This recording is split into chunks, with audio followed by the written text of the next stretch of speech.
Hi friends, welcome to Mahathi Sairam channel. నిన్నటి తరువాయి భాగం ఈరోజు చెప్పబోతున్నాను. నగరి స్వేన రూపేణ దదర్శనం పవనాత్మజం. లంకా నగర అధిష్టాన దేవత లంక. ఆ లంక స్వామిని చూసింది.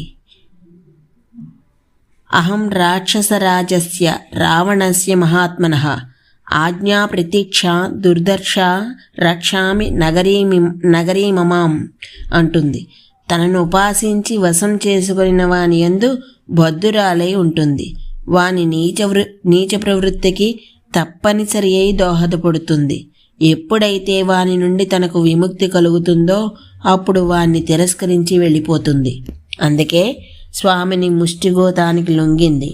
ఆంజనేయ స్వామి లంకను చంపలేదు. లంక మంత్రదైవం, దాన్ని చంపటం కుదరదు, వశం చేసుకొనడం తప్ప. ఇప్పుడు లంక స్వామికి వశమైంది. స్వామి ఆమెకు స్వతంత్రమునిచ్చాడు. అందుకనే సీతానిమిత్తం రాజ్ఞస్తు రావణస్య దురాత్మనః రాక్షసాంచైవ సర్వేషాం వినాశస్సుమాపగతః. తానెరిగిన లంకా పరిమాణాన్ని సూచించింది. దుర్మాత్ముడైన తన ఉపాసకుని మరణాన్ని సంతోషంగా సూచించింది. ఇట్టి సామాన్య ఉపాసములు స్వామి ముందు తల వంచుతూనే ఉంటాయి. పైకి కథ. లంక విజయం అయింది. లంకలో అడుగుపెట్టాడు. రాఘవార్థం చరణ్ శ్రీమాన్ దదర్శంచ ననందంచ. శ్రీమంతుడైన స్వామి రాముని కొరకు లంకలో సంచరిస్తున్నాడు. రామాజ్ఞను నెరవేర్చడం కోసమనే చూడవలసిన చోటల్లా చూస్తున్నాడు. చూసిన చోటల్లా సీత కనబడకపోయినందుకు సంతోషిస్తూ ఉన్నాడు. వాల్మీకి మహర్షి అనిన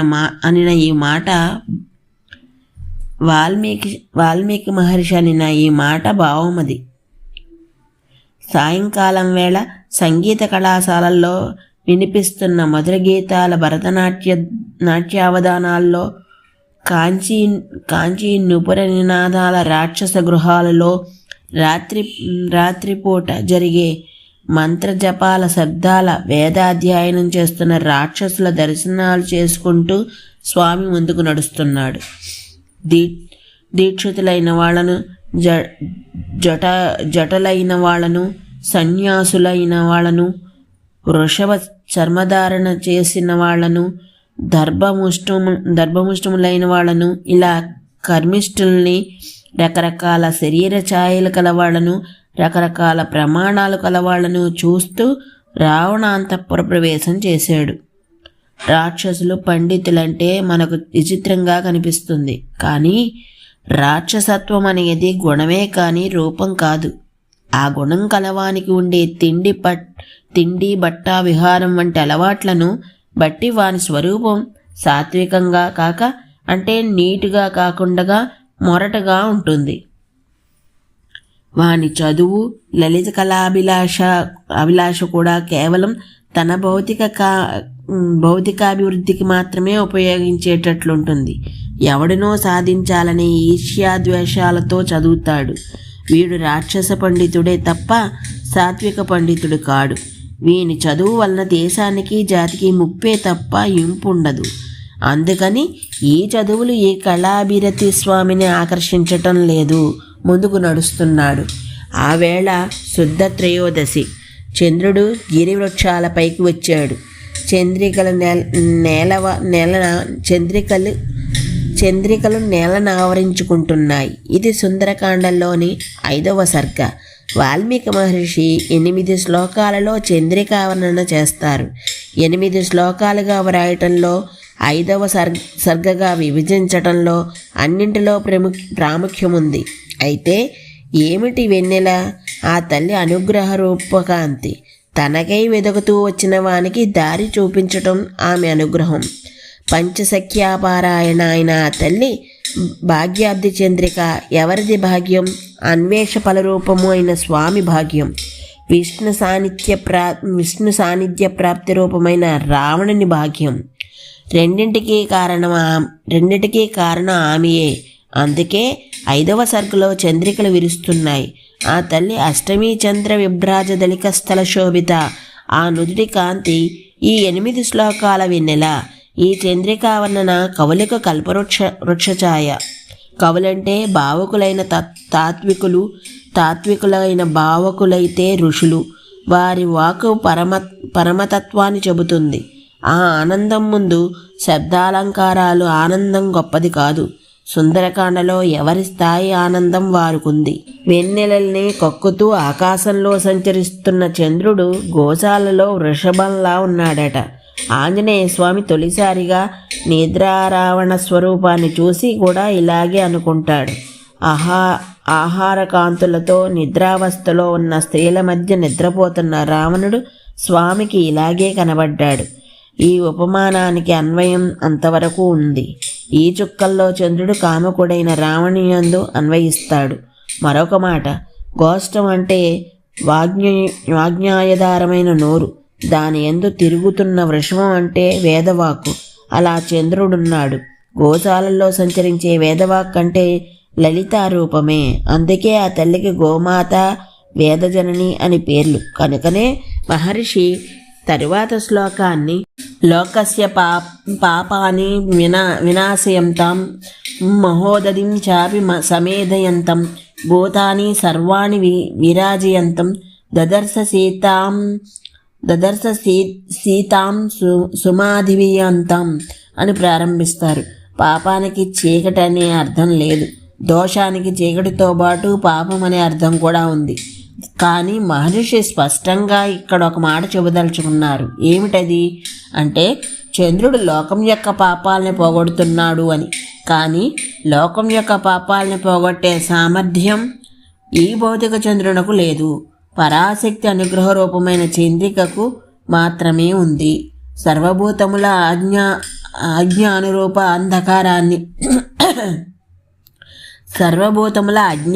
అంధకారాన్ని పోగొట్టి ప్రకాశింపజేసేది ఆ తల్లి మాత్రమే. అందుకే ఆమెను సర్వభూత తమో అపహరిణి అని సేవిస్తాం. బాహ్యదృష్టితో చూస్తే శబ్దాండంబరాది అలంకారాలు కనబడతాయి. ఇది సుందరకాండలో ఎక్కువ. ఈ లక్షణం రావణ లంకా బాహ్య సౌందర్యాన్ని కవి స్థూలంగా చూపెట్టే విధానమని మనం భావించుకోవాలి. ఆవెన్నిట్లో స్వామి పిల్లి మొగ్గలు వేస్తున్నట్లే ఈ వర్ణన బాహ్య స్వరూపం కూడా కనబడుతుంది. ఇక్కడ నుండి పురస్థలైన స్త్రీలను చూస్తూ బయలుదేరాడు. అయితే వారెలా ఉన్నారు? భర్తలతో కలిసి మాదక ద్రవ్యాలను సేవిస్తున్న వాళ్ళు, సంగీత సాధనలు చేస్తున్న వాళ్ళు, ఒకరినొకరు అపహసించుకుంటున్న వాళ్ళు, అధిక్షేపించుకుంటున్న వాళ్ళు, మాట వచ్చి విరహాన్ని అనుభవిస్తున్న వాళ్ళు, తిరిగి కలుస్తున్న వాళ్ళు, ఇటువంటి వారి ముఖాలను చూస్తూ వారి ఆభరణాలను చూస్తూ స్వామి ముందుకు వెడుతున్నాడు. ఆ తల్లి సీతాముఖ లక్షణాలని తాను ఎరుగును. ఆ తల్లి ఆవరణాలు తనకు పరిచయం ఉన్నాయి. ఆ రెండూ కాని మూడవ గుర్తు తన వద్ద లేదు. ఈ రెండూ కాని మూడో విషయం స్త్రీ విషయంలో తనకు తెలియదు.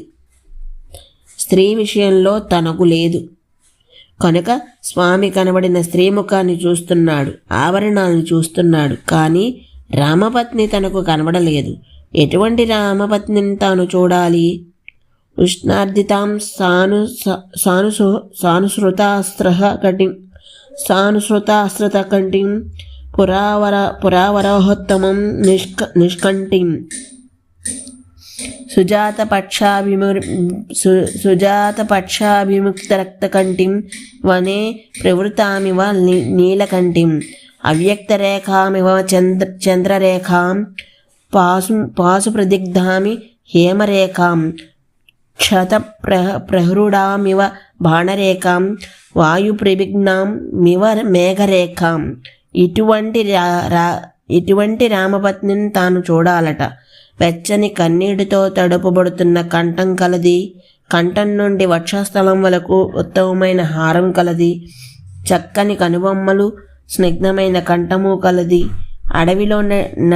అడవిలో నటించే నెమలి వంటిది, కనబడినట్టి చంద్రరేఖ వంటిది, బురదలో దిగబడ్డ బంగారు కణిక వంటిది, గాయాన్ని రేపిన బాణపు గుర్తు కలది, గాలి రేపిన మేఘరేఖ వంటిది. ఇటువంటి రామపత్నిని తాను చూడాలట. ఇది కోరిక. ఇదొక విచిత్రమైన కోరిక. ఆంజనేయ స్వామి సీతాస్వరూపాన్ని సుందరకాండలో 3 స్థాయిల్లో ధ్యానిస్తాడు. మొదట సగుణ రూపంగా, ఆ తరువాత సగుణ నిర్గుణ స్వరూపంగా, ఆ పైన నిర్గుణ స్వరూపంగా దర్శిస్తాడు. వానిలో మొదటి స్థితి ఇది. ఇప్పుడు స్వామి ధ్యాన స్థితి యొక్క ఆంతర్యాన్ని గమనిస్తే కనిపించి కనిపించని చంద్రరేఖ శుక్ల విదే నాటిది. ఇది చూడాలని ప్రయత్నిస్తే కనబడుతుంది, తనంతట తాను కనబడదు. అలాగే ఆ తల్లిని ఉపాసిస్తే కనబడుతుంది. కనుక ఉపాసకులకు మాత్రమే కనబడేదని భావం. బురద అంటిన హేమరేఖ. హేమం అంటే తేజస్సు. పరబ్రహ్మస్వరూపుడైన నిర్గుణ నిరాకార స్థితి అందున్న ఆమెకు సృష్టి లక్షణం సంసార స్థితి వస్తుంది. అది బురద. అది బంగారు కణికకు అంటినట్లుంటుంది, అంటదు. అట్టి లక్షణమున్న తల్లిని చూడాలని స్వామి కోరిక. గాయాన్ని రేపిన బాణపు గుర్తు. ఆమె వీరారాధ్య. వీరులంటే వేదాంతులు, శోకతాపాలు రాగద్వేషాలు లేనివారు. అట్టి వారికి మాత్రమే ఆరాధ్య. గాలి రేపిన మేఘ పంక్తి అంటే ప్రాణాయామాదుల చేత మాత్రమే చిక్కేది, అనగా యోగలభ్య. అట్టి తల్లిని చూడాలి. ఇక ఆ తల్లి సొగసెట్లా ఉన్నది? ఆమె శశాంకఖండ సంయుక్తమొకట. అందువలన శిరస్థానం నుండి స్రవిస్తున్న చంద్రకళ నుండి జారుతున్న అమృత బిందువు కలది. యోగి స్వాధిష్టాన కమలమందున్న అగ్నిని ప్రేరేపించి దాన్ని సహస్రారం వరకు తీసుకుని వెడతాడు. అక్కడ ద్వాదశాంత కమలం ఒకటి ఉంటుంది. అది శ్వేతవర్ణ. దాని కర్ణిక హిమరూపమై చంద్రఖండం. యోగి ఈ స్వాధిష్టానాన్ని వేదచే దాన్ని కరిగిస్తాడు. అప్పుడది స్రవించి కంఠస్థానాన్ని తడుపుతుంది. దానికే అమృతస్రవమని పేరు. ఇది సానుసృతాస్త్ర కంటే అంటే ఆ తల్లి సర్వాభరణభూషిత. వక్షస్థలానికి కంఠానికి సంబంధించిన భూషణ విశేషమే నిష్కం. ఈ కంఠం నుండి వక్షస్థలానికి వేలాడే ఉత్తమ భూషణం స్త్రీకి మంగళసూత్రం. అందువలననే ఆ తల్లికి కామేశబద్ధ మాంగళ్య సూత్రశోభిత కంధార అని పేరు. వివాహిత స్త్రీ చిహ్నమైన సూత్రంతో ఆ తల్లి తనకు మాతృమూర్తిగా కనిపించాలి. వరాహోత్తమం నిష్కంఠి అంటే ఇది భావం. అది స్వామి ధ్యాస. అటువంటి స్వరూపంతో తనయందు మాతృరూపంగా అవిరక్తమైన కంఠం అనగా అనురాగపూర్ణమైన కంఠం గల సీత తనంత తానుగా కనిపించాలని స్వామి ఆవేదన. అడవి యందు సంచరిస్తున్న నెమలిలా ఆ తల్లి ఉండాలి. ఇక్కడ వనం అంటే ఆగమారణ్యం. అందులో ఆమె నెమలిలా సంచరిస్తూ ఉంటుంది. అందుకనే ఆగమ వీపిన మయూరి అని ఆమెను స్తుతిస్తారు.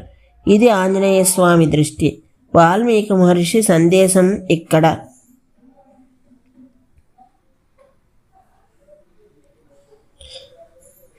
అనాహత చక్ర లక్షణాన్ని ఇక్కడ మహర్షి చెప్పి స్వామిని స్థితిని చెప్పారు. అందుకనే శ్లోకం చివరి పందంగా కంఠిం అని ప్రయోగిస్తూ వర్ణ సమాహారాన్ని చేశారు. అలాగే రేఖా శబ్దంలోని సంఖ్యాతత్వాన్ని చూపి ద్వాదశార్క పత్రములను ప్రదర్శించారు. ఈ పద్మం బాణం నుంచి చిహ్నంగా కలిగి ఉంటుంది కనుకనే బాణరేఖ అని సూచించారు. ఇది పశ్యంతి వైఖరి. ఈ స్థానాలకు మధ్యస్థితి కనుక మనం ప్రయత్నం లేకుండానే నాదం పుడుతుంది. ఇంత విషయాన్ని వాల్మీకి ఋషి భాషలో వివరించారు. అంతేకాదు ఈ 2 శ్లోకాల్లో మొదటి శ్లోకంలో చివరి పదమైన నీలకంఠి అనే దానిని, 2వ శ్లోకంలోని చివరి పదమైన మేఘరేఖ అనే దాన్ని కలిపితే భక్త చింతకేకి ఘన అనే నామం స్మృతికి వస్తుంది. సరే, అటువంటి రామపత్ని కనబడట్లేదు. స్వామి దుఃఖాభిహితుడైపోయాడు. ఆ తరువాత నెమ్మదించాడు. బయలుదేరి ఇక్కడ స్వామి లక్ష్మీవంతుడైనాడు. సంయమానం మనోబల రూపస్వైర్యం స్వామి కార్యమందుల దీక్ష ఆయన్ని లక్ష్మీవంతుణ్ణి చేశాయి. ఇక్కడ కూడా మహర్షి అనాహత లక్షణాన్ని సూచిస్తున్నారు. ఆర్కవర్ణం అంటే 12 వర్ణాలు. ఈ పద్మానికి నాభిస్థానం వాయుతత్వాన్ని కలిగి ఉంటుంది. ఈ భాగం సౌరఖండం, అందుకే భాస్కరేణ అన్నారు. ఇది స్వామి ప్రవేశం. సరే, అన్వేషిస్తున్నాడు. అంతఃపురంలో ఉన్న రావణ గృహాలన్నింటినీ చూస్తున్నాడు. మహాపార్వస్కుడు, కుంభకర్ణుడు, విభీషణుడు, ఇంద్రజిత్తు మొదలైన రాక్షస శ్రేష్ఠుల గృహాలన్నింటినీ దాటుతున్నాడు. ఇలా దాటి సాధకుని మనోమయ కోసం వంటి పుష్పక విమానాన్ని చూశాడు. ఈ పుష్పక విమానాన్ని చూస్తున్న స్వామి బలవంతుడట. ఇది శరీర బలం కాదు, మనోబలం. అది ఉన్నవాడే ఆగిపోకుండా ముందుకు వెళ్ళగలడు. సముద్రంలో మైనాకుణ్ణి కాదని ముందుకు వచ్చిన స్వామికే ఇది సాధ్యం. ఎలా ఉంది విమానం? వర్షాకాల మేఘ సమూహంలా ఉందట. దానికి కిటికీలకు వైడూర్యాలు పొదిగేరట. అందులో మెరుపుల్లా పక్షి చిత్రాలు. అవి ఒక క్షణం ఎగిరినట్లుంటాయి, మళ్ళీ ఆగిపోతాయి. ప్రధానమైన శంఖాది ఆయుధశాలల్లా అందులోనే ఉన్నాయి. ఇక శంఖ శబ్దం కొన్ని కోట్లను చెప్పే సంఖ్యావాచకం. అలాగే దేవతలు కూడా చూసి ఆగి నమస్కరింపదగిన గృహాలు, మెరుపులచే అర్చింపబడుతున్న మేఘంలా శ్రీరత్నాల చిత్రాలు అలంకరిస్తున్నాయి. హంసలచే మోయబడుతోంది. ఈ శ్లోకంలో సువర్ణ శబ్దానికి 16 అచ్చులని అర్థం. అలాగే మహత్ అంటే ఆకాశం. అందువల్ల ఈ శ్లోకం విశుద్ధి స్థానంలో ఉన్న స్వామిని చూపెడుతున్నది. అలాగే రకరకాల ధాతువులతో అందంగా ఉన్న పర్వతాగ్రహాలు, నానా గ్రహతారక చంద్రాదులతో కూడిన ఆకాశం, అంతలో మేఘములు కమ్ముకున్న విచిత్రం, ఇలా నక్షత్రశాలలోనికి అడుగుపెట్టిన స్థితి. అలాగే పర్వత సమూహాలతో కూడిన భూమి. ఇంతలో అడుగు ముందుకు వేస్తే వృక్ష పూర్ణాలైన పర్వతాలు, ఇంకొక అడుగు ముందుకు వేస్తే పూర్ణాలైన వృక్షాలు, మరొక అడుగు వేస్తే కేసరపత్ర పూర్ణాలుగా పుష్పాలు కనబడతాయట. మనోహర శిల్పమయంగా ఉంది. అద్భుత స్వరూపంగా ఉంది. సాక్షాత్తు బ్రహ్మ నిర్మితంగానే ఉంది. ఆ రాక్షసరాజు యొక్క ఆత్మబల రూపంగా ఉంది. అంత మనోహరమైన విమానాన్ని చూస్తూనే ఉన్నాడు. అయినా తాను చూస్తున్నదంతా సీత కోసమే. ఈ విషయంలో స్వామి కృతాత్ముడు. స్థూల సూక్ష్మ దర్శనం చేయగల సుసక్షువు, సదాచార రూపమైన సువర్తనుడు. కానీ అపస్యంతో భవదతి దుఃఖితం మనః. అయినా తత్పరత ఉన్నవాడు కనుక దీక్ష నుండి విరమించలేదు. అన్వేషణ కొనసాగిస్తూనే ఉన్నాడు. అర్ధయోజన విస్తీర్ణం, యోజనం వెడల్పు ఉన్న ఉత్తమ రాక్షసవాసమైన రావణ భవనంలో ప్రవేశించాడు. ఈరోజుకి ఎక్కడ తాపుతున్నాను, మిగతా రేపు చెప్తాను. అంతవరకు ధన్యవాదాలు.